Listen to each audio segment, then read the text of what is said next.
নমস্কাৰ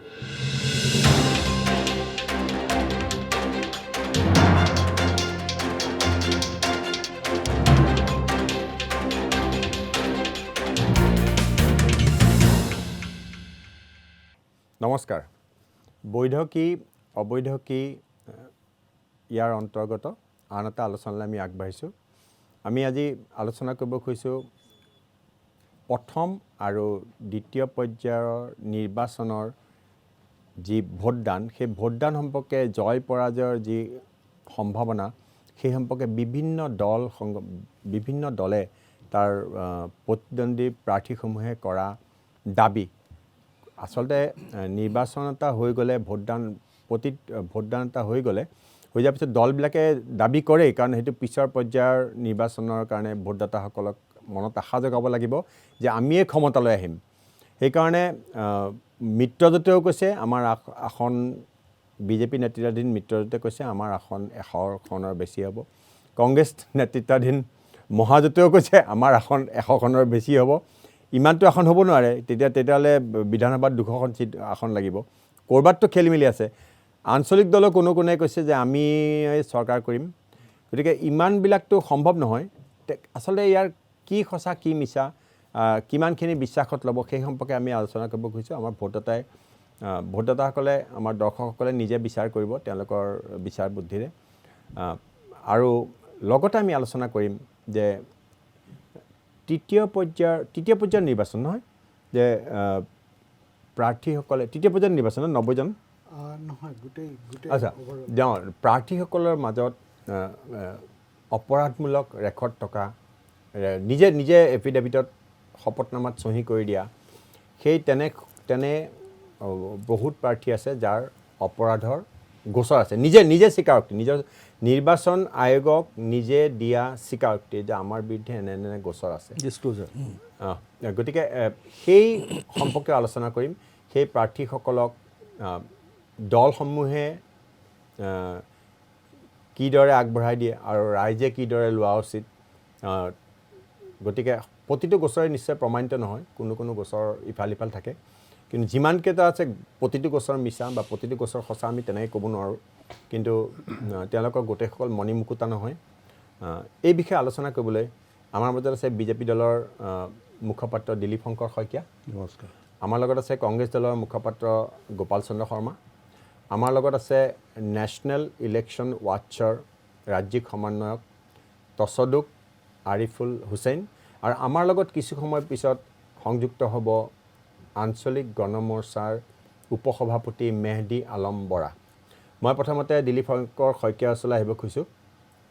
যে প্ৰথম পৰ্যায়ৰ নিৰ্বাচন হ'ল দ্বিতীয় পৰ্যায়ৰ নিৰ্বাচন হ'ল আপোনালোকৰ দলে দাবী কৰিছে যে আমি আপোনালোকৰ দল মানে কি গোটেই জোঁটটোৱে আৰু আমি 100খনৰ অধিক আসন পাম কিহৰ ভিত্তিতে দাবী কৰিছে এইটো চাওক ভোটদান কিন্তু ৰাইজক এটা কথা ৰাইজক আমি মানিছোঁ প্ৰথম পৰ্যায়ৰ ভোটদান 80তকৈ 2 মানে 80 বুলি ক'ব পাৰোঁ 80%। দ্বিতীয় পৰ্যায়ৰ ভোটদান হৈছে 80.83%। দ্বিতীয় পৰ্যায়ৰ গতিকে দুইটা পৰ্যায়ৰ ভোটদান তাৰমানে দুইটা পৰ্যায়ত যিসকল ভোটদাতা আছিলে তেওঁলোকৰ 80%ই ভোটদান কৰিছে এই 80%ৰ অধিকাংশকে আপোনালোকক দিব লাগিব তেতিয়াহে 100খনৰ বেছি আসন পাব আপোনালোকে আৰু এটা কথা এনে এটা কথা ঘোষণা কৰিছে যে ইতিমধ্যেই অসমৰ ৰাজ্যে সিদ্ধান্ত লৈয়ে ল'লে প্ৰথম আৰু দ্বিতীয় পৰ্যায়তে আমি চৰকাৰত আচলতে আহিলোৱে এটা আনুষ্ঠানিক ঘোষণা বাকী এইখিনি কথা আপুনি কি ধৰণে জাষ্টিফাই কৰে কি ধৰণে এই দাবীক আপুনি প্ৰতিপন্ন কৰিব খোজে সত্য বুলি এইটো চাওক আমি কিছু বছৰ আগলৈ ঘূৰি যাব লাগিব বছৰ ইতিহাস গাব লাগিব নেকি নাই ইতিহাস নাগাওঁ মই ইতিহাস নাগাওঁ এতিয়া 2016 চনৰ পৰা 2016 চনত এখন দুৰ্নীতিমুক্ত সন্ত্ৰাসমুক্ত অসম গঢ়াৰ কাৰণে অসমৰ পৰিৱৰ্তনকামী জনসাধাৰণে আমাক জনাদিশ দিছিলে আৰু অসমত বিজেপিৰ নেতৃত্বত মিত্ৰজোঁটৰ চৰকাৰ গঠন হৈছিলে আৰু এই চৰকাৰখনে দায়িত্ব লোৱাৰ পৰাই বৰ্তমানলৈকে নিৰন্তৰভাৱে অসম আৰু অসমীয়া জনসাধাৰণৰ সামগ্ৰিক উন্নয়ন আৰু বিকাশৰ কাৰণে ৰাজ্যৰ সামগ্ৰিক উন্নয়নৰ কাৰণে কাম কৰি আহিছে আৰু যদিও আপোনাৰ কাৰ্যকাল 5 বছৰ সম্পূৰ্ণ কাৰ্যকাল কিন্তু আমাৰ মিত্ৰজোঁটৰ চৰকাৰে কিন্তু নাপালে এইকাৰণে নাপালে কাৰণ 2020 বছৰটো অতিমাৰী COVID-19ৰ কাৰণে এটা বছৰ সম্পূৰ্ণ COVID-19ৰ লগত যুঁজিবলগীয়া হ'ল আৰু প্ৰকৃতাৰ্থত আমি 5 বছৰ পৰিৱৰ্তে 4টা বছৰে কাম কৰাৰ কাৰণে সুযোগ সুবিধা লাভ কৰিলোঁ আৰু এই যোৱা 4 বছৰত আমি কি কৰিব পাৰিলোঁ কিমানখিনি আপুনি ক'ব খুজিছে যে সেইবিলাকত ভোটদাতা ৰাইজ আমি কি কৰিব পাৰিলোঁ এই বিভিন্ন উন্নয়ন আৰু বিকাশৰ বিভিন্ন খতিয়ান আমি ইয়াত বিস্তৃতভাৱে দাঙি ধৰিব বিচৰা নাই আমি সকলোৱে আপোনালোকে দাঙি ধৰিছে আমি মানে এই যে প্ৰথম পৰ্যায়ৰ দ্বিতীয় পৰ্যায়ৰ ভোটদান সেই ভোটদানৰ সময়ত আপুনি কি কাৰণে আপোনাক পতিয়ন গৈছে যে আপোনালোকৰ মিত্ৰজোঁটে 100ৰ অধিক আসন পাব কি কাৰণে পতিয়ন গৈছে কথাটো হ'ল এইটো যে আমি যিহেতু কাম কৰিছোঁ আমি কাম কৰিছোঁ আৰু আমাৰ গোটেই অসমত 50 লাখ কৰ্মকৰ্তা আছে এই কৰ্মকৰ্তাই সম্পূৰ্ণ উজাৰি দিছে আৰু প্ৰথমবাৰৰ কাৰণে অসমৰ নিৰ্বাচনী ইতিহাসত সাধাৰণ যিটো অধিষ্ঠান বা প্ৰতিষ্ঠান বিৰোধী ঢৌ থাকে এইবাৰ সেইটো পৰিলক্ষিত হোৱা নাই এইবাৰ প্ৰতিষ্ঠান অনুকূল ঢৌ এটাহে অসমৰ ইমৰ আছে ঢৌটো অইন সকলো অনুকূল প্ৰতিষ্ঠান অনুকূল ঢৌ গম পাইছোঁ ঢৌৱে অসমৰ ইমৰ পৰা সিমৰলৈ প্ৰভাৱ বিস্তাৰ কৰিছে আৰু প্ৰথম পৰ্যায় আৰু দ্বিতীয় পৰ্যায়ৰ যি নিৰ্বাচন হৈ গ'ল সেই নিৰ্বাচনত আমাৰ বিভিন্ন সমষ্টিৰ আমাৰ যি আমাৰ সাংগঠনিক যি স্থিতি তাৰ পৰা যি আমাৰ আমি যিখিনি ফিডবেক আমি পাইছোঁ সেই ফিডবেকৰ ভিত্তিত আমাৰ আমি যি ধৰণে যিধৰণে আমি আশা কৰিছিলোঁ সেইধৰণে আমি ব্যাপক সঁহাৰি পাইছোঁ এই দুটা পৰ্যায়ৰ আৰু শেষ পৰ্যায়টো বাকী আছে গতিকে আমি আমাৰ যিটো লক্ষ্য আমাৰ যিটো টাৰ্গেট সেইটো আমি এচিভ কৰিব পাৰিম আচ্ছা আপোনালোকে সেইটো ভাবিছে শৰ্মা ডাঙৰীয়া কওক যে আপোনালোকেও তেনেকৈ দাবী কৰিছে যে প্ৰথম আৰু দ্বিতীয় পৰ্যায়ৰ ভোটদানে আপোনাক তৃতীয় পৰ্যায়তো কাৰণ সেইখিনিতো গোটেইকেইটা পৰ্যায়ৰ পৰা আপোনাক লাগিব আসন প্ৰথম আৰু দ্বিতীয় পৰ্যায়ত কি এনে আচৰণ দেখা পালে ভোটদাতা ৰাইজৰ কি এনে আচৰণ দেখা পালে যে যাৰ কাৰণে আপোনালোকে বিশ্বাস কৰিছে যে আপোনালোকৰ গোটেইকেইটা পৰ্যায় ধৰি 100ৰো অধিক আসন পাব আৰু যি মানে মিত্ৰজোঁটৰ নেতাসকল হতাশগ্ৰস্ত হৈ গৈছে বুলি কালি আপোনালোকে দাবী কৰিছে হয় এতিয়া কথাবিলাক এনেকুৱা আপোনাৰ 5টা বছৰ ইতিমধ্যে পাৰ হ'ল 2016 চনত প্ৰায় 15 বছৰীয়া কংগ্ৰেছী শাসন যিটো মাননীয় মুখ্যমন্ত্ৰী তৰুণ গগৈ ডাঙৰীয়াৰ নেতৃত্বত হৈছিল অবভিয়াছলি 15 বছৰ শাসনত থকাৰ পিছতে এণ্টি ইনকামবেঞ্চি ফেক্টৰ আহে আৰু তাৰ ঠিক 2 বছৰ আগত কেন্দ্ৰত বিজেপিৰ চৰকাৰ গঠন হৈছে নৰেন্দ্ৰ মোদী ডাঙৰীয়াৰ নেতৃত্বত আৰু সেইটো সেই তেওঁলোকৰ যিটো উৎসাহ উদ্দীপনা মনোবল আৰু তেখেতৰ নৰেন্দ্ৰ মোদী ডাঙৰীয়াৰ যিটো মানে প্ৰচাৰ কৌশল সেই গোটেইখিনি আহি আৰু তেওঁলোকে সেই সময়ত কংগ্ৰেছক বিভিন্ন ধৰণৰ দুৰ্নীতি বা বিভিন্ন সেইটোৱে মই সেইটোৱে কৈছোঁ এই বিভিন্ন ধৰণৰ কথাবিলাকক কি কৰিছিলে যে মানুহেও মানে এটা পৰিৱৰ্তন মানে তেওঁলোকে ভাবিছিলে যে এটা ভালৰ কাৰণে এটা পৰিৱৰ্তন হ'ব আৰু মানুহবিলাকটোতো পৰিৱৰ্তনমুখী হয়েই যে আপুনি আজি ভাত খাই আছে কালি ৰুটি এখন খাই ভাল পাব এইটো বিচাৰে গতিকে সেই পৰিৱৰ্তনটো মানুহে ভাবিছিলে কিবা এটা হ'ব আৰু 2016 চনত তেওঁলোকে ওপৰত গঠন কৰিলে 2016 চনত তেওঁলোকৰ যদিও তেওঁলোকৰ মূল বস্তুটোৱে হ'ল হিন্দু ধৰ্ম বা হিন্দুত্ব তেওঁলোকৰ মেইন যিটো সেইটো কৈছিলে তেওঁলোকৰ মেইন বস্তু আছিলে কিন্তু তেওঁলোকে এই যিটো জাতীয়তাবাদী যিটো আছিলে মানে সেই ছাবজেক্টটো জাতীয়তাবাদীৰ যিটো মানে বেছ আছিলে তেওঁলোকৰ পৰা মানুহ তেওঁলোকৰ তালৈ আনি সৰ্বানন্দ সোণোৱাল ডাঙৰীয়াৰ সভাপতিক পাতি তেওঁৰ এই যিটো মানে জাতীয়তাবাদী যিটো সত্তা সেই সত্তাটো ভাৰতীয় জনতা পাৰ্টীয়ে মিক্স আপ কৰি লৈ মানুহৰ মাজত সোমাই এই সেইখন তেওঁলোকে গঠন কৰিলে কৰি তেওঁলোকে এখন দিছিলে সেই সময়ত এখন আপোনাৰ ভিছন ডকুমেণ্টছ তেওঁলোকে দিছিলে তেওঁলোকে বহুত কথা তাতে দিছিলে যিখিনি আমাৰ জাতীয়তাবাদী সত্তা যিটো বা মানুহৰ আমাৰ যিটো জাতীয়তাবাদৰ বা আঞ্চলিকতাবাদৰ যিখিনি কথা তাত তেওঁলোকে তাত সুন্দৰকৈ সোমাই আহিছিলে আমাৰ বানপানীৰ সমস্যা আছিলে গৰাখহনীয়াৰ সমস্যা আছিলে বাংলাদেশক মাত এইবিলাক বিভিন্ন ধৰণৰ কথা এইখিনি এইবিলাক বহুতবাৰ আলোচনা কৰি থাকিব নিবিচাৰোঁ গতিকে এতিয়া কথা হৈছে এতিয়া মই তাকে কৈছোঁ এতিয়া ধৰিছে আপোনাৰ এই মই প্ৰথম হৈছে যিটো ভোটদান আজি কিছু বছৰৰ পৰা আমি দেখি আহিছোঁ যে ভোটদান অসমত এই ভোটদানৰ যিটো বৰ্ধিত হাৰ এই ভোটদান কিন্তু দিছ উইল কণ্টিনিউ মানে এতিয়া অসমীয়া মানুহে সেই আগৰ যিটো বোলে সেই 50%, 55%, খুব বেছি 62% তেনেকুৱা ধৰণৰ আছে এতিয়া কথাবিলাক তেওঁলোকে দে ৱান্ট টু পাৰ্টিচিপেট মানে তেওঁলোকৰ আমাৰ এইখন এই অসমৰ বিভিন্ন সমস্যাবিলাকত তেওঁলোকে পাৰ্টিচিপেট কৰিব বিচাৰিছে আৰু তেওঁলোকৰ পাৰ্টিচিপেশ্যনটো থ্ৰু ভোটিং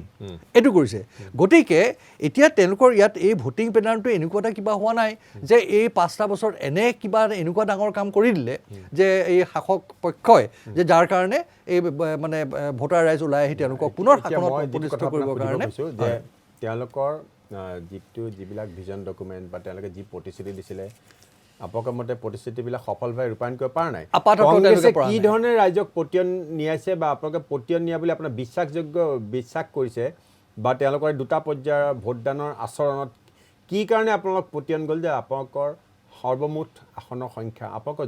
জোঁটৰ আপোনালোকৰ মিত্ৰজোঁটৰ আসনৰ সংখ্যা 100 পাৰ হ'ব সেইটো মই আমি আহিছোঁ আমি কিবিলাক আমি আশ্বাস জগাব লাগিব ৰাইজে সেইটোৱে কথা আপোনাৰ কথাটো হৈছে কি আপোনাৰ ইয়াতে আমাৰ অসমখন আজি প্ৰায় 600 বছৰ ধৰি মহাপুৰুষ শংকৰদেৱে যিটো আইডিঅলজি আমাৰ অসমবাসীক দি গৈছিল অসমবাসী বুলি কওঁতে অকল মানে এই আমাৰ অসমীয়া এই মেইন ষ্ট্ৰীম অসমীয়া মানুহখিনিয়েই নহয় জনগোষ্ঠী জনজাতি সকলো মানুহ সামৰি যিটো আইডিঅলজি শংকৰদেৱে দি থৈ গৈছিলে সেইটো আজি ইমান ধুনীয়াকৈ আহিছিল আৰু তাতে চুকাফাই আপোনাৰ এখন বৰ অসম তেওঁ 7 ৰাজ এক কৰি এখন বৰ অসম তৈয়াৰ কৰিছিলে আৰু এই বৰ অসমৰ এই বৰ অসমীয়াই শংকৰদেৱ আৰু আজানৰ যি আইডিঅলজি সেই আইডিঅলজি ৰ'ব মই এইটো কৈছোঁ সেইটো আহিছিলে কিন্তু এই যোৱা 2016 চনত যেতিয়াই ভাৰতীয় জনতা পাৰ্টীৰ শাসনত অধিষ্ঠিত হ'ল তেওঁলোকৰ কেন্দ্ৰীয় নেতৃত্বই তেওঁলোকৰ যিখন এজেণ্ডা যিটো হিন্দুত্ব মানে হিন্দু সম্প্ৰসাৰণৰ যিটো মানে এজেণ্ডা সেই এজেণ্ডাত তেওঁলোকে উন্নয়নতকৈ তেওঁলোকে সেই এজেণ্ডাতহে বেছি গুৰুত্ব দিলে ফলত এনেকুৱা কিছুমান কথা আহিলে যে 35-65 তেনেকুৱা ধৰণৰ কথাবিলাক আহি গ'ল আজি সভ্যতাৰ কথা ক'বলৈ আৰম্ভ কৰিলে তেওঁলোকে মোগলৰ কথা আৰম্ভ কৰিলে তাৰ ফলত এই যিখন যে অসমীয়া সমাজখন যিটো বিভাজিত হ'ল উন্নয়নটো বেকবাৰ্ণত গুচি গ'ল উন্নয়নটো বাদ দিয়ক তেওঁলোকে গোটেই ইকনমিত বিধ্বস্ত ইকনমিত তেওঁলোকে ঋণ লৈ পেলাই হিতাধিকাৰী ক্ৰিয়েট কৰিব লগা হ'ল কাৰণ এতিয়া সেইটোৱেই আমি তেতিয়া মই কৈছোঁ মই সেইকাৰণে এই গোটেইবিলাক কথা লৈ পেলাই আমি অসম বচাও আহক বুলি এটা আমি মানে জাৰ্ণি অভিযান লৈছিলোঁ আৰু আমি প্ৰত্যেক মানুহৰ ওচৰত গৈছিলোঁ মানুহৰ সুবিধা অসুবিধা এই কথাবিলাক আমি তেওঁলোকৰ পৰা লৈছিলোঁ আৰু সেই গোটেইখিনি লৈ পেলাই আমি এটা 5টা আমি তেওঁলোকক গেৰাণ্টিৰ কথা কৈছিলোঁ যে এই 5টা গেৰাণ্টিৰ জৰিয়তে আমি অসমখন পুনৰ নিৰ্মাণৰ দিশে আমি গতি কৰিম বুলি মই 5ৰ নিৰ্মাণটো আৰু মই নকওঁ 5টা গেৰাণ্টিটো জানেই চবেই কৰিছে গতিকে আৰু তাৰ পিছৰ সময়ত যেতিয়া ইতিমধ্যে 2টাকে ফেজ আমাৰ হৈ গৈছে প্ৰথম ফেজত 47-47টা আপোনাৰ তাত আমি 47টাৰ ভিতৰত আমি 30টাত পাম বুলি আশাবাদী যদিও 20টাটো আমি মানে একেবাৰে খাটাং আৰু বাকী 10টাত আমাৰ কণ্টেষ্ট হ'ব গতিকে আমাৰ কংগ্ৰেছ দলে সেইটো এটা আছে আৰু ছেকেণ্ড ফেজৰ আমাৰ যিটো 39ত সেই 39ত আমি প্ৰায় 28টা আমি হেৰি পাম বুলি আমি আশাবাদী ঠিক আছে তৃতীয় পৰ্যায়ত কি পাতে আমি পিছত পাতিম আৰিফুল হুছেইন ডাঙৰীয়া যে এনেকৈ এই ধৰণৰ কথা বাৰ্তাবিলাকত ৰাইজ ভুল গ'লনে এই ধৰণৰ যে যিবিলাক প্ৰতিশ্ৰুতি দিয়ে কিবা দিয়ে নিকা দুৰ্নীতিমুক্ত সমাজ আপাততো তথ্য আছে কিবা কিবি সেইটোলৈ মই আহি আছোঁ আগে কওকচোন এইটো ভুল গ'লনে দিব বুলি ভাবেনে আপুনি বা আগৰ ৰেকৰ্ডে কি কয় ভুলটো যাব নোৱাৰি চাগে মানে বহুত সময়ত বৰ দুখ লাগে যে ৰাজনৈতিক দলবিলাকে জনসাধাৰণক ইমান মূৰ্খ বুলি ভাবে যে তেখেতসকলক এনেকুৱা কিছুমান অপ্ৰাসংগিক কথা কৈ পেলাই মটিভেট কৰিব বিচাৰে সেইটোৱে বৰ দুখ লগায় যে আমাৰ ৰাজনৈতিক দলবিলাকৰে উত্থান হোৱা নাই নে আমাৰ জনসাধাৰণেৰে উত্থান হোৱা নাই বুলি ৰাজনৈতিক দলবিলাকে ভাবি আছে সেইটো বৰ দুখজনক ধৰি লওক এতিয়া আপোনাৰ কোনো এটা ৰাজনৈতিক দলে কোনো কাৰণত এজনো ক্ৰিমিনেল ৰেকৰ্ড নথকা মানুহ লৈ পেলাই নিৰ্বাচন খেলিবলৈ তেখেতসকলৰ সাহস নাই তেখেতসকলৰ বেছিভাগ কেণ্ডিডেট প্ৰত্যেকটো ৰাজনৈতিক দলেই প্ৰত্যেকটো ৰাজনৈতিক দলেই একোজন আপোনাৰ কোটিপতিক তেখেতসকলে প্ৰাৰ্থিত্ব দিয়ে ঠিক আছে তো তেখেতসকলে ধন বল আৰু বাহুবল এই দুটাৰ যি ধৰণে প্ৰয়োগ কৰে সেইটো সমাজে দেখি আছে এতিয়া আপোনাৰ বহুত সময়ত যদিও কয় বিভিন্ন আদৰ্শ ইত্যাদি মই এটা কথা এটা সুধো মই আপুনি বাকী ক্ৰিমিনেল ৰেকৰ্ডৰ পিছত আহি আছোঁ এই যে সম্পত্তি বাঢ়ে মানে 5 গুণ 6 গুণ 10 গুণ 15 গুণ এইটো এটা অলপ আচৰিত কথা নহয়নে আপোনালোকৰ ৰেকৰ্ড আছে যেনেকৈ কোটিপতিৰ সংখ্যা বাঢ়ে কাৰোবাৰ ধন আছিল 1 কোটি তেওঁৰ 20 কোটি হ'ল 30 কোটি হ'ল এইটো এক ধৰণৰ মানে আলাদিনৰ চাকি নহয়নে এই যে ৰাইজৰ নিৰ্বাচিত প্ৰতিনিধি হোৱাটো তেনেকুৱা ধৰণৰ এটা ৰেকৰ্ড আপুনি অলপতে সদৰি কৰিছিল নহয় জানো হয় মই আজি এটা ৰিলিজ দিছোঁ 11:30 বজাত সেইটোলৈ অলপ পিছত আহি আছে আপুনি আগত মোক কওকচোন এই যে কোটিপতি হৈ যায় কোন দলত কিমান আছে তেনেকুৱা এতিয়া চাওক কোটিপতি থকাটো শ্ৰম কৰি কিবা কৰি কোটিপতি হ'ব সেইটো কাৰণে আমি কাকো জগৰীয়া নকৰোঁ সেইটো কৰা নাই দেই সেইটো ভুল নুবুজিব আৰু আমাৰ এইটো সুস্থ আলোচনা আহে দেই মানে কোনো চিঞৰ বাখৰ নহয় যে কোটিপতি থাকিব পাৰে কিন্তু ঘটনা কি বিধায়ক হোৱাৰ পিছত এই যে অদ্ভুত ধৰণে মানে ধনটো বাঢ়ে অথচ ৰাইজৰ ধন বাঢ়া কমি যায় ৰাইজ কেতিয়াবা দাৰিদ্ৰ্য সীমাৰ তলত নামে এই ধৰণৰ কথা নিবনুৱা সমস্যা বাঢ়ি যায় মানে ৰাইজৰ মাজত নিবনুৱা বাঢ়ি যায় বিভিন্ন সমস্যাই জুৰুলা কৰি থাকে মই এইটো কথা কৈছোঁ যে এই যে সংখ্যাটো ধনৰ পৰিমাণ ইমান বাঢ়া এইটো প্ৰত্যেক দলতে হোৱা নাইনে হয় মানে এতিয়া মই যিটো আজি ৰিলিজ দিছোঁ সেইটোত মই দেখা পাইছোঁ যে বিজেপিৰ 45জন কেণ্ডিডেটে ৰিকণ্টেষ্ট কৰিছে 2016 চনত তেখেতসকলে কণ্টেষ্ট কৰিছিলে আৰু 2021 চনতো তেখেতসকলে কণ্টেষ্ট কৰিছে 2016 চনত যেতিয়া তেখেতসকলে কণ্টেষ্ট কৰিছিলে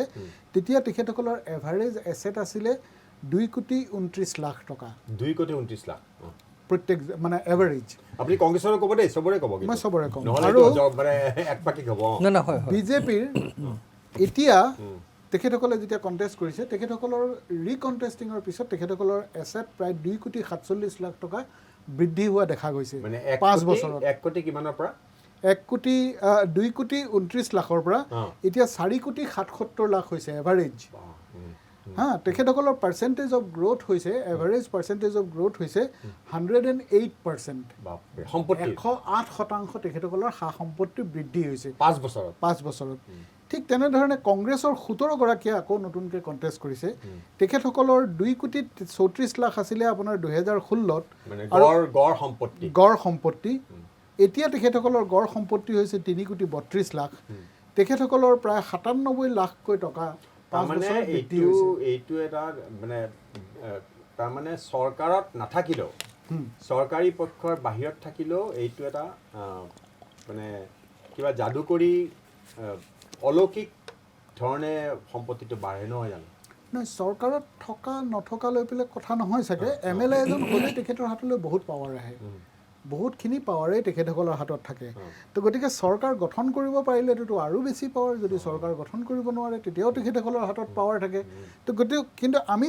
আমি সাধাৰণ নাগৰিক হিচাপে চাব বিচাৰিছোঁ যে এতিয়া আপোনাৰ 90জন যি আপোনাৰ আমাৰ শাসক আছে আটাইতকৈ এতিয়া আপোনাৰ মই চাগে AIUDFটো নক'লে চাগে ভুল হ'ব সেইটো হৈছে AIUDFৰ আপোনাৰ 7জন তেনেকুৱা প্ৰাৰ্থী আছিলে যি ৰিকণ্টেষ্ট কৰিছে পুনৰ প্ৰতিদ্বন্দ্বিতা কৰিছে তো তেখেতসকলৰ 2016ত 1,94 লাখ টকা তেখেতসকলৰ সা সম্পত্তি আছিলে আৰু এইবাৰ যেতিয়া কৰিছে তেতিয়া তেখেতসকলৰ সা সম্পত্তি 4 কোটি টকা তাৰমানে তেখেতসকলৰ সা সম্পত্তি মানে বিজেপি বা কংগ্ৰেছতকৈ বেছি বাঢ়িছে নহয় বিজেপিতকৈ কম বাঢ়িছে বিজেপিৰ 108% বাঢ়িছে আৰু AIUDFৰ 107% বাঢ়িছে সামান্য কম চুঁ কৰিছে ন হয় চুঁ কৰিছে তো গতিকে এই ধৰণে যেতিয়া সা সম্পত্তিবোৰ বৃদ্ধি হৈ থাকে আৰু আমাক যি ৰিপ্ৰেজেণ্ট কৰে তেখেতসকলৰ সা সম্পত্তি বৃদ্ধি হয় কিন্তু আমাৰ সা সম্পত্তি ঘাটে তেতিয়া এটা ডিছকানেক্ট এটা নিমিলা অংক এটা হয় যে তেতিয়া আমাৰ ভাৱ হয় যে এই মানুহখিনিয়ে আমাক সুখী পেলাই আমাৰ পইচাবিলাকেই খাইছে যেন আমাৰ ধনেৰেই তেখেতসকল ধনী হৈছে যেন ৰাজনৈতিক দলবিলাকৰ MLA সকল তেখেতসকলে যেন কেৱল পইচাৰ ভিত্তিতহে নিৰ্বাচন খেলি আছে এতিয়া আপোনাৰ যিখিনি এতিয়া আপোনাৰ ওচৰলৈ আকৌ পিছত আহিম হয় নিৰ্বাচনত যিসকল প্ৰাৰ্থী আছে বা বিভিন্ন দলত বিভিন্ন পাৰ্টি আছে তেওঁলোকৰ সম্পত্তিৰ পৰিমাণ এনেকুৱা ধৰণে বাঢ়িছে যে বিধায়িনী আচলতে বিধানসভালৈ নিৰ্বাচন হোৱাৰ পিছত বা লোকসভালৈ নিৰ্বাচিত হোৱাৰ পিছত আচলতে ৰাজকোষটোত কিবা নহয় কিবা ধৰণে এটা মানে ৰাজকোষলৈ তেওঁলোকৰ এক্সেছটো বাঢ়ে মানে অসমীয়াত কি ক'ব ৰাজকোষলৈ পথটো মানে খুলি যায় তাতেই বোধহয় ধনী হয় নে বেলেগ কিবা কাৰণ ধনী হয় নাজানো আমি সেইটো কথা আকৌ আহিম কিন্তু তাৰ আগতে কওঁ যে যিটো তৃতীয় পৰ্যায় আছে তৃতীয় পৰ্যায়টো 6 তাৰিখে আছে কাইলৈতো প্ৰচাৰ বন্ধ তৃতীয় পৰ্যায়ত আপোনালোকে কেনেকুৱা কৰিব কওকচোন বিজেপি দল আৰু কি কাৰণে কৰিব দীঘল সময় নহয় বহুত সময়লৈ মানে এটা কথাকে আৰু অইন কথা থাকি যায় কওকচোন তৃতীয় পৰ্যায়ত আপোনালোকৰ এই যে প্ৰথম দ্বিতীয় পৰ্যায়ত আপোনালোকে বহুত আসন পাম বুলি কৈছে তৃতীয় পৰ্যায়ত আপোনালোকে কেনেধৰণে তৃতীয় পৰ্যায়টো আমাৰ প্ৰদৰ্শন সন্তোষজনকেই হ'ব আমি নিশ্চিত তাৰ কাৰণ কি নিশ্চিত কাৰণ কি কাৰণে আপোনালোকে মানে ভোটদাতাৰ পৰা এনেকুৱা আচৰণ পাইছে নেকি যি আচৰণত আপোনালোকৰ আশ্বাস মানে মনত বিশ্বাস জাগিছে যে আপোনালোকে তৃতীয় পৰ্যায়ৰ একদম গোটেই EVMত গোটেই আপোনালোকৰ সমৰ্থনে পৰিব আমি যিকেইটা বছৰ কাম কৰাৰ কাৰণে পালোঁ অসমৰ জনসাধাৰণ তৃতীয় পৰ্যায়ৰ কথা কওক নাই তৃতীয় পৰ্যায়ৰ কথা ক'বলৈ গৈছোঁ আমি অসমৰ জনসাধাৰণৰ কাৰণে যিখিনি কাম কৰিছোঁ উন্নয়নৰ বিকাশৰ কাৰণে বা বিভিন্ন ধৰণৰ আঁচনিৰ জৰিয়তে বিভিন্ন হিতাধিকাৰীক যিখিনি আমি সকাহ দিয়াৰ কাৰণে চেষ্টা কৰিছোঁ এই সকলোৰে আমাৰ প্ৰতি এটা আশীৰ্বাদ আছে আমাৰ ওপৰত আশীৰ্বাদ আছে আৰু আমি হ'লে আপোনাৰ কাম কৰা এখন চৰকাৰ আমি নন পাৰফৰ্মিং নহয় আমি পাৰফৰ্মিং গভৰ্ণমেণ্ট গতিকে অসমৰ জনসাধাৰণৰ অসমৰ সচেতন ভোটাৰ ৰাইজৰ আমাৰ ওপৰত আস্থা আছে আৰু সেইকাৰণেই তেখেতসকলে আমাক আৰু এটা 5 বছৰীয়া কাৰ্যকালৰ কাৰণে আমাক তেখেতসকলে জনাদেশ দিব বুলি আমি নিশ্চিত কওকচোন কংগ্ৰেছ দলৰ পৰা কওক মই ইয়াতে মই ক'ব বিচাৰোঁ এইটোৱে কথা তেখেতসকলে কৈছে যে এতিয়া পাৰফৰ্মেঞ্চ যদি পাৰফৰ্মেঞ্চেই যদি সেইটোৱেই মেইন কথা আছিলে তেনেহ'লে আজি তেওঁলোকৰ পক্ষৰ পৰা ওলাইছে 35% 65% তাৰমানে they are trying to polarize the society কিয়ৰ কাৰণে ভোটটো পলাৰাইজ কৰিব বিচাৰিছে যদি পাৰফৰ্মেঞ্চেই যদি সেইটোৱেই কথা তেওঁলোকে মোগলৰ কথা কিয় আনিব লগা হ'ল সভ্যতাৰ যুঁজৰ কথা কিয় আনিব লগা হ'ল কথাটো যদি পাৰফৰ্মেঞ্চেই যদি সেইটো কথা তেওঁলোকে নাই এতিয়া তেওঁলোকে গোটেই শুনক এতিয়া কথাটো হৈছে কি ক'লো যে 2016 চনত তেওঁলোকে সেই 60খন আসন তেওঁলোকে পালে বিজেপি আৰু বাকী তেওঁলোকৰ গোট লৈ যিমানখিনি আসন হৈ তেওঁলোকে গভৰ্ণমেণ্ট ফৰ্ম কৰিলে কিন্তু ইয়াতে এটা কথা আপুনি মন কৰিব প্ৰায় 44খনমান আসনত তেওঁলোকৰ এইটো ভোট বিভাজনৰ কাৰণে তেওঁলোকৰ সেই আসনবিলাক তেওঁলোকৰ কাৰণে সহজলভ্য হৈছিল আজি আমি 10টা দলৰ এটা এলায়েন্স কৰিছোঁ এই ইয়াৰ অৰ্থ এইটোৱে হৈছে এই 10টা এলায়েন্সৰ জৰিয়তে এই ভোট বিভাজনটো বন্ধ কৰা আৰু যে এই এলায়েন্সটো আমাৰ হৈ গুচি গ'ল লগে লগে তেওঁলোকৰ সভ্যতাৰ যুঁজ আহি গ'ল লগে লগে মোগলৰ যুঁজ আহি গ'ল এই কথাবিলাক এতিয়া সেইকাৰণে কৈছোঁ যে এতিয়া যিবিলাক কাৰণত এই ভোট বিভাজনটো হৈছিলে এইবাৰ কোনো কাৰণতে সেই ভোট বিভাজনটো হ'ব নোৱাৰে নহয় আৰু তাৰ ফলত আপোনাৰ ধৰি লওক সেইকাৰণে আমি যে ইমান আশাবাদী এইটো যে আপোনাৰ ভাৰতীয় জাতীয় কংগ্ৰেছ দলে অসমত কামো কৰিছে ভালেমান দিন আপোনাৰ ইয়াত শাসনতো আছে আৰু আপোনালোকে যদি ইতিহাসো চাই বিভিন্ন কাৰণত ভাৰতীয় জাতীয় কংগ্ৰেছ শাসনৰ পৰা গ'লেও তাৰ পৰৱৰ্তী সময়ত আকৌ ৰাইজে আনিছে গতিকে ৰাইজৰ ভাৰতীয় জাতীয় কংগ্ৰেছৰ ওপৰত ৰাইজৰ বিশ্বাস ডেফিনেটলি আছে এতিয়া ইতিমধ্যে আপোনাৰ 47 গ'ল ফাৰ্ষ্ট পেজত 39 গ'ল ছেকেণ্ড পেজত এতিয়া আহিছে 40টা ছিট এই 40টা ছিট প্ৰায়খিনিয়ে নামনি অসমৰ আৰু আপোনাৰ BTAD এৰিয়া আজি যোৱাবাৰ আপোনাৰ BPF তেওঁলোকৰ লগত আছিল BTADত কিন্তু আপোনালোকৰ যিটো মানে পাৰফৰ্মেঞ্চ বুলি কয় মই অসমীয়াত কি কয় প্ৰদৰ্শন এইটো কিন্তু সদায় কিন্তু একেবাৰে বেয়া তাৰমানে একেবাৰে মানে নাই কংগ্ৰেছে কণ্টেষ্টে কৰা নাই সেইটো মই কেনেকৈ হৈছে আপোনাৰ ধৰি লওক যেতিয়াই BPF কাৰ লগত আছিলে BPFটো কংগ্ৰেছৰ লগতহে আছিলে এতিয়া BPF কংগ্ৰেছৰ লগত আছিলে পাছত যেতিয়া 2016 চনত এই আমাৰেই মহামন্ত্ৰী যেতিয়া তেওঁলোকৰ দললৈ গুচি গ'ল বিসম্বাদ হ'ল কিবা হ'ল তাৰপিছত এই গোটেই বহুত কাৰণৰ কাৰণেতো কংগ্ৰেছ চৰকাৰখন গ'ল গুচি গ'ল তাৰপিছত BPFও মানে BPFৰ কথাটো হৈছিলে কি তেওঁলোকে য'ত চৰকাৰ থাকে তেওঁলোকৰ কাৰণ তেওঁলোকৰ ফাণ্ডৰ কথাটো সেইটো কথা সেইকাৰণে তেওঁলোকে গুচি গ'ল কিন্তু এইবাৰ তেওঁলোকে এই বস্তুটো চেঞ্জ কৰি পেলালে আৰু তথাপিও হাংগ্ৰামা মহিলা ডাঙৰীয়া তেওঁ কিন্তু বৰ দুখ পাইছে অন্তৰত তেওঁলোক থাকিব বিচাৰে তেওঁলোক ওলাই আহিব বিচৰা নাছিলে কিন্তু তেওঁলোক অসন্মান অপমানিত কৰি তেওঁলোক মানে তেওঁক পঠিয়াই দিয়া নিচিনা এতিয়া মই কওঁ এতিয়া আজি হাংগ্ৰামা মহিলা 12খন আসন আছে এতিয়া আপোনাৰ চাওক এই যে যিটো আপোনাৰ কাউন্সিল নিৰ্বাচন হৈ গ'ল তেওঁতো একচুৱেলি হেৰি চবতকৈ ডাঙৰ দলটো তেওঁলোকে তেওঁলোকে আজি বিজেপি ইতিমধ্যে ছেকেণ্ড ফেজত গৈছে এতিয়া এইখন এতিয়া আপোনাৰ BPFৰ 8খন আছে তাত মানে সেইটো এৰিয়াত 8খন হ'ব তাৰপিছত আপোনাৰ আমাৰ এই 40টা চিটত আমাৰ কংগ্ৰেছে 24টা চিটত কণ্টেষ্ট কৰিছে AUDFৰ 7টা চিট আছে আৰু BPFে 8টা চিট কৰিব আৰু সৰভোগত যোৱাবাৰ ভাৰতীয় জনতা পাৰ্টিৰ সভাপতি মহোদয়ে তাত কণ্টেষ্ট কৰি জিকি আহিছিলে আজি তেওঁলোকে এই 10টাৰ এলায়েন্সত তেওঁ আতংকিত হৈ তেওঁ সমষ্টি সলনি কৰি পেলাই পাটাৰ চাৰ্ভিচলৈ আহিব লগা অৱস্থা হৈছে গোটেই তেনেকুৱা এটা মানে হেৰিত প্ৰেক্ষাপটত বা পৰিপ্ৰেক্ষিপ্তত গতিকে এইটো অতি আপোনাৰ সাধাৰণ কথা যে আমাৰ এইবাৰ কোনো ধৰণৰ ভোট বিভাজনৰ কথা নাহে গতিকে এই 40টা চিটৰে মেজৰিটি চিটেই কংগ্ৰেছ আমাৰ এলায়েন্স পাৰ্টনাৰ মাত্ৰত এতিয়া থাকিব আচ্ছা ইয়াতে এটা কথা কওঁ এইখিনি কথাটো আপুনি শুনিলোঁ ৰাইজে বিচাৰ কৰিব দুটা কথা ক'ব বিচাৰিছিলোঁ দুটামান কথা ক'ব বিচাৰিছিলোঁ ইয়াৰ উত্তৰ নেকি চমুকে প্ৰথম কথা হ'ল কি মোৰ কংগ্ৰেছৰ মিত্ৰই যিটো কথা কৈছে যে চমুকে আমাৰ লগত হ'ব মই যিমান পাৰোঁ মই চমু কৰি আছোঁ কি কয় সভ্যতা যুঁজৰ কথা আমি কিয় ক'বলগীয়া হৈছে সভ্যতা যুঁজৰ কথা কিয় ক'বলগীয়া হৈছে এই যোৱা কেইদিনত আপোনাৰ বদৰুদ্দিন আজমলৰ যি আপোনাৰ আচৰণ বা বদৰুদ্দিন আজমলৰ পুত্ৰ আব্দুৰ ৰহিম আজমলৰ যি আচৰণ কি কৈছে কেনেকুৱা কি কৈছে সেইখিনি মই ইয়াত বিস্তৃত মই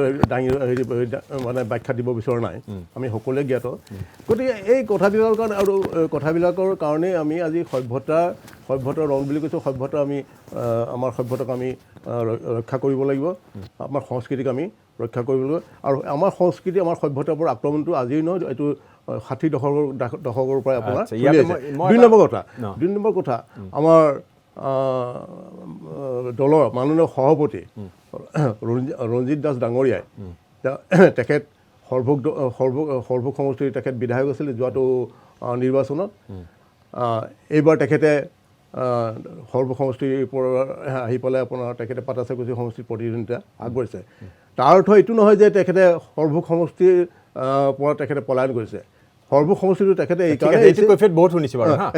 এইকাৰণে এৰিছে কাৰণ সৰভোগ সমষ্টিৰ উন্নয়নৰ যিখিনি কাম কৰিবলগীয়া আছিল গোটেইখিনি কাম সম্পূৰ্ণ হৈছে গতিকে আৰু এটা নতুন সমষ্টিত তেখেতে মনোনিৱেশ কৰিব বিচাৰিছে আৰু নতুন সমষ্টিৰ উন্নয়নৰ কাৰণে তেখেতে পদক্ষেপ এটা গ্ৰহণ কৰিছে আমাৰ লগত এতিয়া আহি যুক্ত হৈছে তেওঁ কিবা কাৰণত অলপ অসুবিধা হৈছিলে যান জঁটৰ কাৰণে অসুবিধা হৈছিলে বিভিন্ন দল আছে সমাৱেশ আছে আমাৰ লগত যুক্ত হৈছে আঞ্চলিক গণমৰ্চাৰ উপসভাপতি মেহদী আলম বৰা সম্পৰ্কে মই দুটা কথা কওঁ যে এইটো দলৰ কথাটো দলৰ তেওঁক এতিয়া আমি দলৰ বা এজন ৰাজনৈতিক দলৰ ব্যক্তি বুলি আমি আমাৰ তেওঁৰ পৰিচয় আৰু এতিয়া তেওঁ সেইটোৱে পৰিচয় তাৰ আগতে কিন্তু কৈ লোৱা ভাল সেইটো কথা নক'লে মানে মোৰ কথাটো অসম্পূৰ্ণ হ'ব যে তেওঁ আচলতে আমাৰ এজন সাংবাদিক আছিলে তেওঁ অসমবাণীত কাম কৰিছিলে তাতকৈ ডাঙৰ কথা অসম আন্দোলনৰ ভৰপূৰ সময়ত জনকান্তি বোলা যিখন উইকলি আছিল নহয় উইকলি সেইখন পিছলৈ গৈ হোমেন বৰগোহাঞিৰ সম্পাদক হ'ল কিন্তু প্ৰথম যেতিয়া ৰাইজৰ মাজত জনপ্ৰিয় আছিলে আমি নিজে পঢ়িছিলোঁ এইখন খুবকৈ জনপ্ৰিয় আছিলে সেইখনৰ তেওঁ সম্পাদক আছিলে গতিকে তাৰ কৃতিত্ব তেওঁক দিব লাগিব আজি এই সুযোগতে কৈ থৈ দিলোঁ যদিও আলোচনাৰ লগত সেইটো সম্পৰ্কতে তেওঁ এজন সাংবাদিক তাৰপিছত এতিয়া আহি তেওঁ সক্ৰিয় ৰাজনীতিত যোগদান কৰিছে আমি যেটো কথা পাতি আছিলো চমুকে ক'ব তেখেতসকলে কৈছেই যে প্ৰথম আৰু দ্বিতীয় পৰ্যায়ত একদম চমুকে হা প্ৰথম আৰু দ্বিতীয় কাৰণ সময়টো এয়া হ'ল না আপুনি যান-জঁটত মানে এয়া হৈ গ'ল আপোনাক মেৰিয়াই ধৰিলে প্ৰথম আৰু দ্বিতীয় পৰ্যায়ত যি নিৰ্বাচন হৈ গ'ল সেই ইতিমধ্যে মানে মিত্ৰজোঁটৰ পক্ষে বোলে ৰাইজে সিদ্ধান্ত ৰায় দি দিছে আৰু তৃতীয় পৰ্যায়ত তেওঁলোকৰ ভাল হ'ব আৰু কংগ্ৰেছ দলেও কৈছে যে প্ৰথম পৰ্যায়ত যিটো প্ৰথম দ্বিতীয় পৰ্যায়ত যে বিজেপিৰ প্ৰতি ৰাইজৰ বিজেপিৰ আচৰণ কাম কাজত অনীহা হৈ পেলাই ৰাইজে কংগ্ৰেছৰ ওচৰত পুনৰ আস্থা স্থাপন কৰিছে আৰু পিছৰ পৰ্যায়তো কৰিব গতিকে কংগ্ৰেছ দলেও সৰ্বাধিক সিট পাব আপোনাৰ এই সম্পৰ্কত আপোনাৰ দলৰ বক্তব্য কি একেবাৰে চমুকে ক'বা আমি বিষয় আন এটা বিষয়লৈ আহি আছোঁ যিটো অতি গুৰুত্বপূৰ্ণ বিষয় আমি দৰ্শকক এতিয়া নিৰ্বাচনৰ আগতে ক'বই লাগিব যিটো বিষয় ঘনে ঘনে উঠাই আছে নেশ্যনেল ইলেকশ্যন ৱাটছে সেইখিনি কথা আমি ক'বই লাগিব নক'লে আমাক অপৰাধে চুব পিছলৈ ক'লে লাভ নাই নিৰ্বাচন আগতে ভোটদান দিয়াৰ আগতে ক'ব লাগিব মই সেইটো কথা আহি আছোঁ মই খুব বেছি 2-3 মিনিটত কথাখিনি কৈ শেষ কৰিম আৰু সভ্যতা ৰণ সম্পৰ্কে কিবা এটা ক'ব পাৰে আপুনি যদি কয় একদম চমুকে মই এইটোৱে ক'ব খুজিছোঁ যে গোটেই এই নিৰ্বাচন বুলি নহয় যিকোনো নিৰ্বাচনটো হ'ল অংকৰ খেল এইটো আৱেগ অনুভূতি নানান ধৰণৰ প্ৰচাৰ অপপ্ৰচাৰৰ উপৰিও এইটো কিন্তু অংকৰ খেল মানে আমি এনালাইচিছ কৰিব পাৰিব লাগিব যে মহাজোঁট গঠন হোৱা নোহোৱাৰ মাজত অংকটো কি ধৰণে ডেভেলপ কৰিছে মহাজোঁট যেতিয়া গঠন হোৱাৰ দিনাই 15টা সমষ্টিত বিজেপি মানে কি কয় ডিফেন্সিভ যিটো মানে আত্মৰক্ষামূলক পজিশ্যনলৈ গুচি গ'ল তেওঁলোকৰ এইকাৰণে গুচি গ'ল যে ইয়াৰ আগৰ ইলেকশ্যনটোত বিজেপিৰ য'ত বিজেপি জয়ী হৈছিলে 13টা সিটত আৰু এখনত জয়ী হৈছিলে BPF আৰু এখন বৰপেটা সিটটো জয়ী হৈছিলে আপোনাৰ AGP এই 15টা সিটত দেখা গৈছিলে যে UDF আৰু কংগ্ৰেছৰ মাজত ভোট বিভাজন হৈ বিজেপিয়ে জয়লাভ কৰিছিলে গতিকে যেতিয়া মহাজোঁট গঠন হোৱাৰ লগে লগে বাকী সিটবিলাকত যদিও এণ্টি ইনকামবেঞ্চি আছিলে কিন্তু এই 15খন আসন যেতিয়া নতুনকৈ পাব বুলি এটা ধাৰণা হৈ গ'ল তেতিয়া লগে লগে কিন্তু মানুহৰ মাজত তাৰমানে এতিয়া মই আপোনাক চমুৱাই কৈছোঁ মানে যিহেতু আগতে আমি গোটেই চমুৱাই দিছোঁ তাৰমানে কথা হ'ল কি যে ভোট বিভাজনটো বন্ধ হোৱাৰ কাৰণে আপোনালোকৰ মোনাত বেছি আসন সোমাব আপোনালোকে চৰকাৰ গঠন কৰিব পাৰিব আপোনাক পিছত মই জাষ্ট এই সভ্যতা ৰণ সম্পৰ্কে দুটা কথা ক'ব তাৰপিছত আমি গোটেই বিষয়টো আলোচনা কৰিম এই তচদুক সেইটো গোটেই সকলো ৰাজনৈতিক দলৰ কাৰণে এইটো আৰু ৰাইজৰ কাৰণে যিখিনি কথা আমি পাতিব লাগিব যিখিনি কথা ক'ব লাগিব সেইখিনি আলোচনা কৰিব লাগিব মেহদি আলম বৰাৰ লগত কথা পাতিছিল তাক খুব চমুৱাই ক'ব সভ্যতা ৰণ সম্পৰ্কে কিবা যদি স্পষ্টীকৰণ আছে চমুৱাই কওক মানে মোৰ তাৰমানে সময় নহ'ল নাপাম এইবাৰ বিজেপিয়ে মানে কথাটো ক'বই লাগিব যে যোৱাবাৰ ক'লে শৰাইঘাটৰ ৰণ দ্বিতীয় শৰাইঘাটৰ ৰণৰ তেওঁলোকৰ দায়িত্বটো শেষ মানে অসমীয়া জাতিক মানে তেওঁলোকে যিমানখিনি সেৱা কৰিব লাগে এতিয়া আহিছে তেওঁলোকে সভ্যতাৰ সংকটত বুলি ভাবিছে আটাইতকৈ ডাঙৰ কথা যিসকলে সভ্যতাৰ কথাটো বেছিকৈ কৈ আছে তেওঁলোকৰ লিডাৰ হিচাপে জাতীয় তেওঁলোকৰ মানে কোনো ৰিজলিউশ্যন নাই সভ্যতাৰ ৰণটো কিন্তু তেওঁলোকৰ আচৰণটো বৰ অসভ্য সাংঘাতিক নাই সেইটো গ'লে টপিকটো বেলেগ পিনে গুচি যাব মই মানে ক'ব খুজিছোঁ আপুনি আমি ক'ব পাৰোঁ ন নাই ৰ'ব মোক কৈ ল'ব দিয়ক এতিয়া কথা হ'ল যে সভ্যতাটো অকল ধৰ্মকেন্দ্ৰিক হ'ব নালাগে বা হোৱা উচিত নহয় সভ্যতাটো আমাৰ আচৰণ বিধিত থাকিব লাগিব আৰু সভ্যতাটো অসমীয়া জাতীয় জীৱনৰ এটা নিজস্বতা আছে য'ত আমি মানে যে অফিচিয়েল নন অফিচিয়েল লেংগুৱেজ দুটা আছে আমাৰ আমি মাতৃজাতিক কেতিয়াও সন্তান জন্ম দিয়া যন্ত্ৰ বুলি নকওঁ আৰু এইটো যোনে কয় তেওঁ কিন্তু অসমীয়া জাতীয় যিটো আমাৰ মানে গৌৰৱবোধ কৰোঁ আমি যিটো জাতি আমাৰ সংস্কৃতি তেতিয়া সংস্কৃতিটো বুজি পাইছোঁ ঠিক আছে মুঠতে সভ্যতাৰ ৰণটো কৈছে যে সভ্যতাৰ ৰণটো মানে আৰু সেইটো এটা নিৰ্বাচনী প্ৰয়োজনত যিটো কথা অংকৰ কথা কৈছে ঠিক আছে হ'ব এইটো খুচৰি থাকিলে বাকী এটা খুব জৰুৰী বিষয় এইটোৰ ওপৰত ক'বলগীয়া আছিল নাই মোৰো আমাৰ চবৰে ক'ব লগা থাকে কিন্তু তেখেতৰ আছে ক'ব লগা গতিকে এইটো এতিয়া খুচৰি পেলাই তেখেতক উত্তৰৰ সুবিধা নিদিলেও অন্যায় হ'ব গতিকে এইটো সামৰিছোঁ আমি সভ্যতাৰ ৰণটো বহুত কথা বহুত ঠাইত বহুত আলোচনা হৈছে আমি তচদুক আৰিফুল হুছেইনে আজি এটা মুকলি কৰি দিছে বিষয় এটা হ'ল কি মেহদি আলম বৰা শুনি লওক এটা কথা হ'ল কি তেখেতসকলে যে খুব বেছি এই নিৰ্বাচিত হোৱাৰ পিছত সম্পত্তি কাৰবাৰ গড়ে 1 কোটি 2 কোটিকে বাঢ়ে এইটো সকলো দলতে এনে মণিমুকুতা আছে মানে কি সম্পত্তি এটা অদ্ভুত ধৰণে বাঢ়ে আৰু যিটো তাৰমানে হৈছে অপৰাধৰ ৰেকৰ্ড এফিডেভিট চাইন কৰি নিজৰ শপতনামাত যিটো অপৰাধৰ গোচৰ আছে সেই সম্পৰ্কে কওক আৰু দলবিলাকে তাৰ উত্তৰ দিয়ক চমুকে কওক আপুনি কওক যিটো পাইছে আপুনি যিটো পাইছে হয় মই দুটা মানে সেই ধন বলটো কি ধৰণে বৃদ্ধি হৈছে এক মিনিট মই কথা কওঁ আকৌ এইটো আমি বুজোৱা নাই দেই যে অপৰাধ থকা মানে অপৰাধৰ গোচৰ থকা প্ৰতিজন মানুহে অপৰাধী সেইটো আমি বুজোৱা নাই আমি কথাটো আচলতে বিশদভাৱে আলোচনা কৰি ৰাইজৰ মাজত চাফা কৰি কুঁৱলীটো আঁতৰাব লাগে মোক খালি শেষত আকৌ এবাৰ ক'বলৈ দিব তেখেতসকলে কোৱাৰ পিছত সৰু কথাটো হৈছে কি সময় খুব কম আছে যে ধন বলটো ক্ৰমাৎ আমাৰ ৰাজনীতিত বাঢ়ি আহিছে যিটো আমাৰ এটা গণতন্ত্ৰৰ কাৰণে ভাল কথা নহয় এতিয়া আপুনি যিটো কথা কৈছিলে যে আমাৰ 90 জন একেবাৰে কম বুলি মানে মোক সোঁৱৰাই দিয়া আছে সেইকাৰণে আপুনি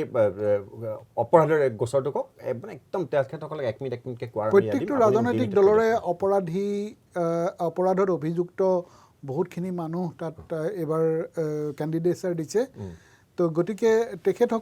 তেখেতসকল নহ'লে কিয় অপৰাধত অভিযুক্ত মানুহ নহ'লে তেখেতসকলে কিয় নিৰ্বাচন খেলিব নোৱাৰে সেইটো এটা ডাঙৰ কথা সদায় ঠিক আছে উত্তৰ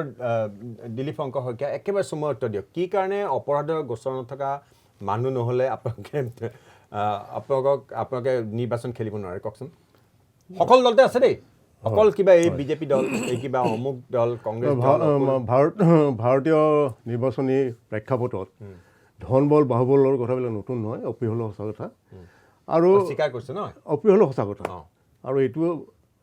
আজিৰ বুলি নহয় কষ্ট সাৰ্থক হৈছে আজিৰ বুলি নহয় এইটো বহুত আগৰ পৰাই মানে ঠিক আছে চলি আহিছে অপৰাধটো কওক আৰু এটা কথা হ'ল কি যিটো অপৰাধত লিপ্ত প্ৰাৰ্থীৰ আপোনাৰ প্ৰতিদ্বন্দ্বিতা এইটো আপোনাৰ ভাৰতীয় নিৰ্বাচনী ইতিহাসৰ কাৰণে নতুন নহয় আপোনাৰ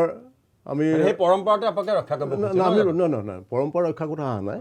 কাৰণ কোনোবা এজন প্ৰাৰ্থী কোনোবা এটা গোচৰৰ লগত জড়িত হ'ব পাৰে কিন্তু তাৰ অৰ্থ এইটো নহয় যে তেওঁ মানে অপৰাধী যেতিয়ালৈকে আদালতে তেওঁক দোষী সাব্যস্ত নকৰে তেতিয়ালৈকে তেওঁ অপৰাধী হ'ব নোৱাৰে তেওঁ অভিযুক্ত কিন্তু মানে এইটো আপোনাৰ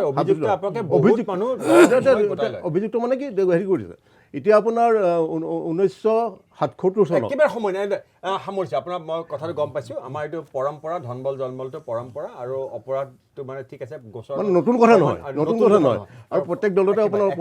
অপৰাধৰ গোচৰ আছে সকলোকে ক'ব দিব লাগে এতিয়া এইবিলাক আপোনাৰ ঠিক আছে এইবিলাক অপৰাধী যেতিয়ালৈকে ঠিকেই তেখেতে যিটো কৈছে হয় কিন্তু এইবিলাকৰ আমাৰ এটা মানে এটা